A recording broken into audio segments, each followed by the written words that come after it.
Hello, my name's Emma Barker. I'm Senior Lecturer in Art History at the Open University, and I'd like to talk to you today about a painting by a French artist who lived and worked in Paris in the 18th century. His name is Jean-Baptiste Simeon Chardin, and the painting is called Lady Taking Tea. It was painted in 1735. We know this because it was signed and dated by the artist on the far right near the teapot. So we're looking at a picture, but it's also a material object. It's painted on a flat surface, known as a support. In this case, the support is made of canvas. It's a kind of coarse fabric which has been spread over and attached to a wooden frame known as a stretcher. The paint used is oil paint, which nowadays you can buy ready-made in a tube, but would then have been made by the artist himself out of pigment, that's colours in dried, powdered form, which he would have then mixed with some kind of vegetable oil. And oil painting on canvas was the standard type of painting technique in Europe between the Renaissance and the 20th century. Another thing that's hard to tell about this picture from a reproduction is that it's really quite big. It's about 80 centimetres by 100 centimetres, so that if you stand close to it, it fills your field of vision. And what you see is a seated woman, half length, that is, from the waist up. But it's not actually a portrait of a particular person. You can tell this because the picture isn't the standard upright portrait format, but horizontal, so that you see not only the woman, but also the space around her. You can also tell that it's not a portrait because she's not looking at us. She doesn't meet our gaze full face. All we see of her is her profile, and that's in shadow, so we hardly see her face at all. So what's the point of this picture? It's not a portrait of anyone in particular, and nor does it tell a story. Nothing much is going on. It's just a woman having a cup of tea. And there's also not a great deal of obvious visual interest. The picture seems quite plain and simple. The colour scheme is quite limited.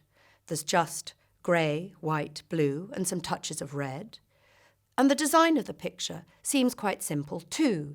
You see the inclined line of the woman's back, and then the downward direction of her gaze creates a subliminal triangle, so that the whole picture almost has the clarity of a diagram. But what's important about the picture, and what makes it relevant to us today, is that it shows a scene of modern life. This is probably quite hard to take on board. Nothing perhaps could seem less modern to our eyes than this woman with her elaborate gown and her fussy little cap. And particularly strange, I think, to our eyes, is the fact that her hair is powdered white, which is the strangest of styles.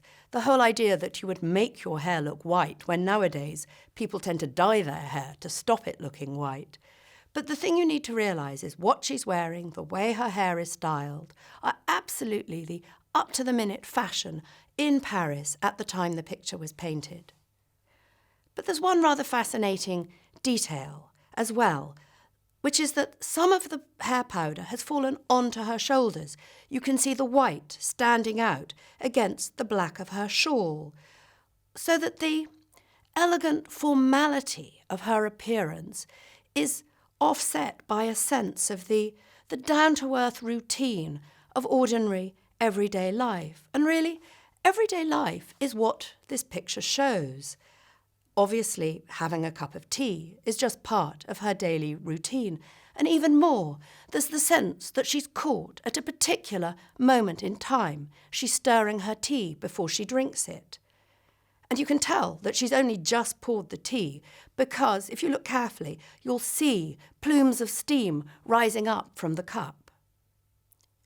All of these elements, the woman, who's nobody in particular, the fashionable, up-to-date dress, the sense of everyday life, and the impression of a moment caught in time, all these contribute to the modernity of the picture. This picture could hardly be more different to the types of painting that artists had painted in previous centuries before the 18th century. They were mostly religious pictures of the Virgin Mary, of saints, of divine beings existing in a kind of timeless, spiritual world. But what we have here is an ordinary person living in the endlessly shifting world of the here and now. But there's one object in the picture that seems to me particularly revealing of the modernity of the scene, and that's the ordinary brown teapot on the table. It's a kind of teapot you might have at home yourself. It's certainly a kind of teapot that is very easy still to buy nowadays. At the time, tea drinking was actually quite a new activity. Tea had only been introduced into Europe from China in the 17th century, but it had very rapidly become extremely fashionable, particularly as a drink for women.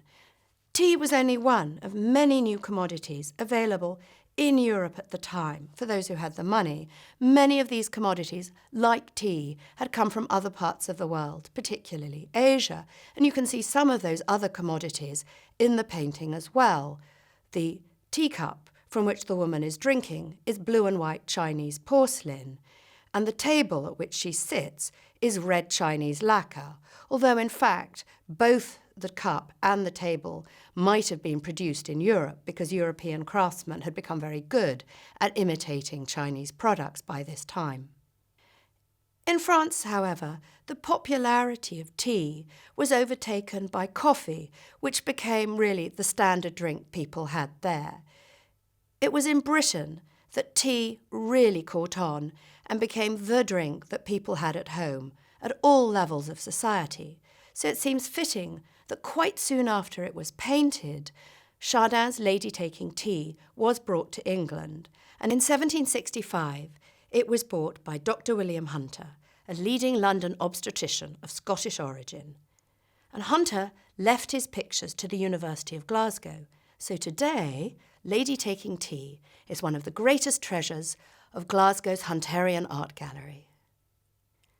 For us today, the picture reminds us that the 18th century was a period in which a recognisably modern world emerged. For those who could afford it, it was a world of consumerism, comfort and convenience, a world that in many ways prefigures our own. But more than that, I think that the enduring fascination of this picture lies in the fact that Chardin doesn't just depict a lady taking tea, but a lady taking tea on her own. She's alone, with her cup of tea and her thoughts. It almost seems to me as if the wisps of steam rising from the cup are her thoughts, fleeting and insubstantial. Her shadowed, meditative face invites us to speculate about what those thoughts might be. So, what do you suppose she might be thinking about?